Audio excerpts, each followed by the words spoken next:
오늘 우리에게 주실 하나님 말씀은 잠언서 29장 15절부터 27절까지 말씀입니다. 잠언서 29장 15절부터 27절까지 말씀입니다. 15절부터 26절은 제가 읽고 마지막 27절은 합독하겠습니다. 재직과 꾸지람이 지혜를 주거늘 의미로 행하게 버려둔 자식은 어미를 욕되게 하느니라. 악인이 많아지면 죄도 많아지나니 의인은 그들의 망함을 보리라.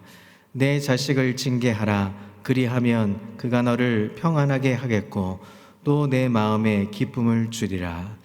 묵시가 없으면 백성이 방자히 행하거니와 율법을 지키는 자는 복이 있느니라. 종은 말로만 하면 고치지 아니하나니 이는 그가 알고도 따르지 아니함이니라. 내가 말이 조급한 사람을 보느냐? 그보다 미련한 자에게 오히려 희망이 있느니라. 종을 어렸을 때부터 곱게 양육하면 그가 나중에는 자식인 채 하리라. 노하는 자는 다툼을 일으키고 성내는 자는 범죄함이 많으니라. 사람이 교만하면 낮아지게 되겠고 마음이 교만하면 영예를 얻으리라. 도둑과 짝하는 자는 자기의 영혼을 미워하는 자라. 그는 저주를 들어도 진술하지 아니하느니라. 사람을 두려워하면 올무에 걸리게 되거니와 여호와를 의지하는 자는 안전하리라. 주권자에게 은혜를 구하는 자가 많으나 사람의 일의 작정은 여호와께로 말미암느니라. 함께 읽습니다. 불의한 자는 의인에게 미움을 받고 바르게 행하는 자는 악인에게 미움을 받느니라. 아멘. 할렐루야. 오늘도 하는 은혜와 평강이 삶에 넘치시기를 그리스도의 이름으로 소망합니다. 여러분 꿈이 있으십니까? 여러분 여러분들에겐 꿈이 있으시죠? 어떤 꿈이 있습니까? 올 한 해 생각했던 수많은 꿈들이 있었고 그 꿈에 반응하면서 하나님이 주신 그 마음들로 우리가 살고 있습니다. 오늘 성경에 보면 꿈에 대한 이야기들이 있습니다. 어린 사무엘이 실로의 장막에서 생활하기 시작할 때는 여호와의 말씀이 희귀해서 이상이 흔히 보이지 않던 시대였습니다. 제사장 엘리가 있었고 하나님의 법궤도 성막 안에 있었습니다. 모든 것이 갖추어진 상황이었지만 이상이 보이지 않는 것이었습니다. 이 이상이라는 말은 히브리어로 하존이라는 말입니다. 흔히 우리가 말하는 비전이라고 말하죠. 이 하존, 그 비전이라는 것은 원래 하나님으로부터 오는 환상을 나타내는 말입니다. 에스겔이 환상을 보거나 다니엘이 환상을 보는 것은 하나님께서 이들에게 보여주신 것이었습니다. 그런데 사무엘이 어렸을 때는 하나님께서 이 보여주시는 환상을 보는 사람이 거의 없었던 시대였습니다. 그만큼 제사장을 비롯해서 이스라엘 백성들이 영적으로 무감각해지고 하나님의 말씀에 대한 관심이 없었다는 것을 의미합니다. 오늘 18절을 보니까 묵시가 없으면이라고 나옵니다. 이것을 현대어 성경에 보니까 이렇게 표현하고 있습니다. 꿈이 없는 백성은 망할 수밖에 없다. 하나님의 법을 지키는 이들은 얼마나 복되랴라는 구절로 의미를 담고 있습니다. 이 본문 18절에 이 사무엘 시대에 흔히 볼 수 없었던 이상, 에스겔과 다니엘이 보았던 환상에 대한 말씀을 하고 있습니다. 이 묵실은 일반적으로 선지자들을 통해서 계시된 하나님의 뜻을 나타낼 때 사용됩니다. 여기에 묵시가 없다면 이란 말은 하나님의 율법을 해석할 선지자가 없고 하나님의 귀한 지혜를 가르칠 레위인이나 제사장이 없어서 하나님의 말씀이 사라져버림을 가리키는 말입니다. 현대어 성경에 꿈이 없는 백성이란 말은 번역되어 있고 또 KJV 킹 제임스 버전에 보면 비전이 없으면 백성들은 멸망한다라고 표현하고 있습니다. 다시 말하면 희망이 없고 비전이 없고 목표가 없고 표대가 없고 꿈이 없는 사람은 제멋대로 아무렇게나 살다가 죽는다 하는 것입니다. 국민이나 개인 또 가정 모두에게 꿈이 있어야 합니다. 사람다운 사람은 언제나 미래에 대한 꿈을 가지고 보다 더 나은 내일을 위해서 노력하고 준비해 갑니다. 사람이란 꿈이 있는 한 어떠한 어려움에도 이겨낼 수 있습니다. 그러기에 꿈이 있는 사람은 강인한 사람이 되는 것입니다. 18절에 보니까 방자히 행하다라는 표현이 있습니다. 벌거숭이가 되고 멸망하다, 또 사라지다라는 뜻을 가지고 있습니다. 결국 하나님의 말씀이 없으면 가지고 있는 건강, 물질, 시간, 자유까지 모두 사라지게 되는 것이고, 거기에 하나님의 말씀을 듣지 않는 사람들은 타락하게 된다는 것을 말씀해 주고 있습니다. 아나무인의 삶이 되고 함부로 행동하는 삶으로 살다가 결국은 죽게 되는 것이죠. 경고를 무시해서는 안 되는 것입니다. 여러분, 자동차 안에는 여러 가지 기능들이 있습니다. 그리고 그 안에는 경고등이 있습니다. 기름이 없을 때, 타이어에 바람이 빠져 있을 때, 또 여러 가지 또 기계적인 오류가 발생되었을 때 경고등이 뜨게 되고 메시지가 뜹니다.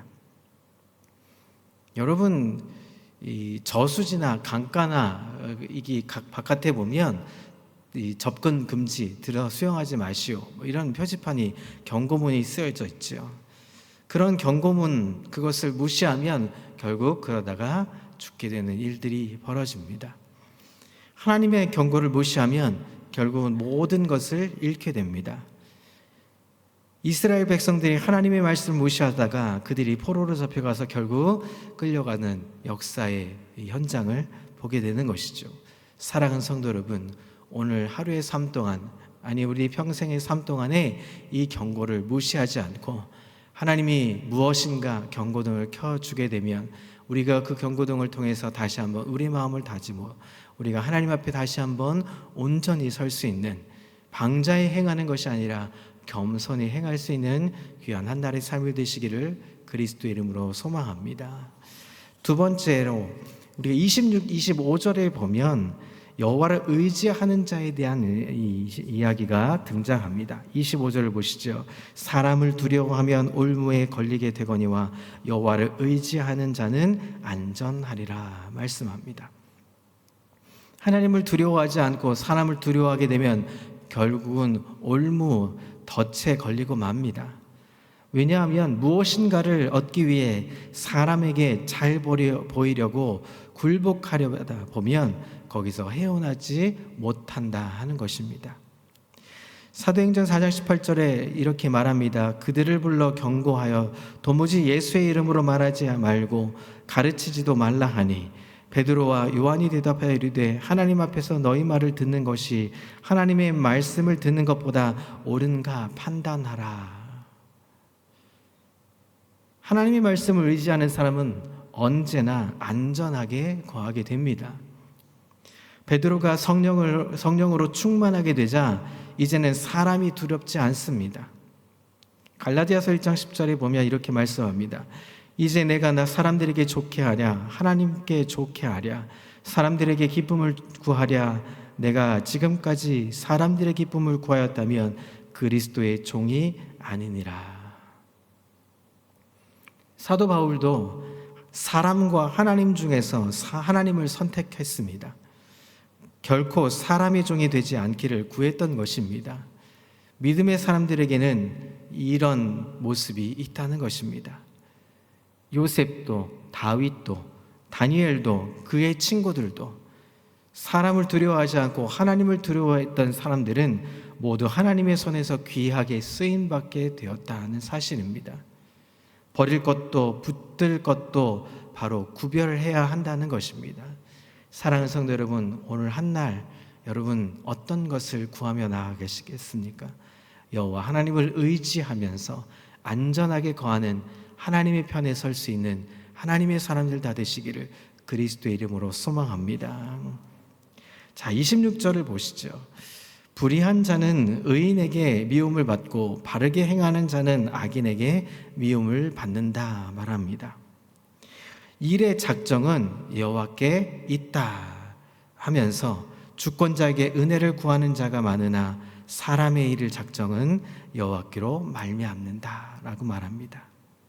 불의한 자는 의인에게 미움을 받고 바르게 행하는 자는 악인에게 미움을 받는 것처럼 여호와의 일의 작정은 하나님께 있음을 붙드는 삶을 표현해주고 있습니다.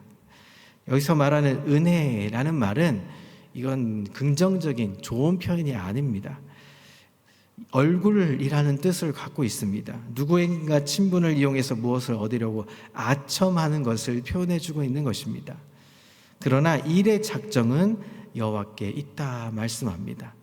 모든 일의 주관은 하나님으로부터 나오는 것을 깨달아야 하는 것입니다. 잠언서 16장 9절에 이렇게 말씀합니다. 사람이 마음으로 자기의 길을 계획할지라도 그의 걸음을 인도하시는 이는 여호와시니라 말씀합니다. 또 잠언서 19장 21절에 이렇게 말합니다. 사람의 마음에는 많은 계획이 있어도 오직 여호와의 뜻만이 완전히 서리라. 우리의 모든 걸음이 하나님의 계획 가운데 있음을 깨닫고 믿음으로 사실 수 있기를 그리스도의 이름으로 소망합니다. 참된 평안을 누리는 자들은 범사를 하나님께 맡겨서 어떤 일이든 어떤 상황들이든 하나님만을 믿고 의지하면서 그들의 의지하며 평정을 잃지 않습니다. 모든 걱정과 두려움까지도 하나님을 향한 신뢰와 믿음으로 바꾸어 주시기 때문에 모든 걱정과 염려는 버리고 항상 마음에 평안함으로 가지고 살 수 있다는 것입니다. 여러분, 우리의 믿음은 속도가 아니라 주님을 향한 옳은 방향에 설정되어 있는가를 점검하는 것입니다. 하나님께서 기쁘시게 하는 삶은 어떤 것입니까? 우리가 어떤 방향에 어떤 옳은 일을 선택해서 살아가는가 하는 것입니다.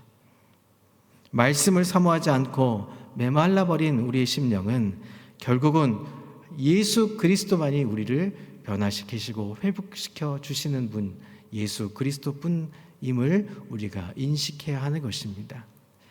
누가복음 4장 18절에 보면 안식일에 나사렛 회당에서 이사야 선지자의 글을 읽으시면서 예수님께서 이 땅에 오신 목적을 선포하시는 장면이 나옵니다. 예수님께서 하신 말씀 중에는 눈먼 자에게 다시 보게 함을 이라는 표현을 봅니다. 하나님께로부터 오는 비전이 사라지고 말씀을 사모하는 갈급함이 사라지는 오늘날에 우리는 우리의 믿음을 다시 점검해서 영의 눈을 떠서 멀어져가는 영의 눈을 버리고 다시 한번 영의 눈을 떠서 하나님을 의지함으로 하나님의 말씀을 갈급함으로 바라보면서 하나님을 의지하는 모든 우리 평강의 식구들 다 되시기를 소망합니다. 여러분, 오늘 이 새벽에 나의 영적인 눈은 어디에 있습니까? 하나님을 바라보고 계십니까? 아니면 다른 것에 눈을 돌리고 계십니까? 오늘 성경은 말합니다. 묵시가 없으면 방자해진다 말씀합니다. 그리고 하나님의 일은 하나님이 작정하시고 그 일을 이루게 하신다 말씀합니다. 오늘 어떤 편에 서시겠습니까? 우리의 영적인 눈을 떠서 다시 한번 하나님의 마음을 간직하며 살아갈 수 있는 귀한 한 날이 되기를 소망합니다. 그리고 말씀을 늘 가까이 하면서 하나님께서 주시는 이 비전, 꿈과 비전을 바라보면서 정직하고 바르게 살아가는 귀한 한 날 되시기를 그리스도의 이름으로 소망합니다. 함께 기도하겠습니다. 하나님 아버지, 오늘도 새벽을 깨우게 해주시고 말씀을 들으며 보며 하나님 귀한 한 날을 살 수 있는 힘과 은혜를 공급해 주셔서 감사합니다. 하나님, 우리는 어떤 마음으로 이 땅에 살아가야 합니까? 하나님, 정말 묵시가 없으면 우리는 방자에 있을 수밖에 없고 하나님 말씀을 붙들고 지키는 자는 복이 있고 여호와를 의지하는 자는 안전하고 사람의 일을 작정은 하나님께 있음을 인식하고 바르게 살며 세상을 바라보는 그런 안목을 가질 수 있는 영적인 눈을 우리에게 공급하여 주옵소서. 그래서 오늘 귀한 한 날, 주님 말씀 받은 이 귀한 날 기쁘고 감사하고 은혜로 받았다고 고백하면서 당당히 살아가는 귀한 한 날 되게 주님 역사하여 주시옵소서. 그래서 하나님 보시기에 기쁜 삶, 하나님 세상이 줄 수 없는 하나님의 은혜가 평강이 넘쳐 흐르는 삶이 되게 인도해 주시옵소서. 연말입니다. 우리 마음을 잘 정돈하고 정리해서 새 한 해를 준비할 수 있는 귀한 한 주간이 되게 주님 인도해 주옵소서. 감사와 영광 올려드리며 예수 그리스도의 이름으로 기도합니다. 아멘.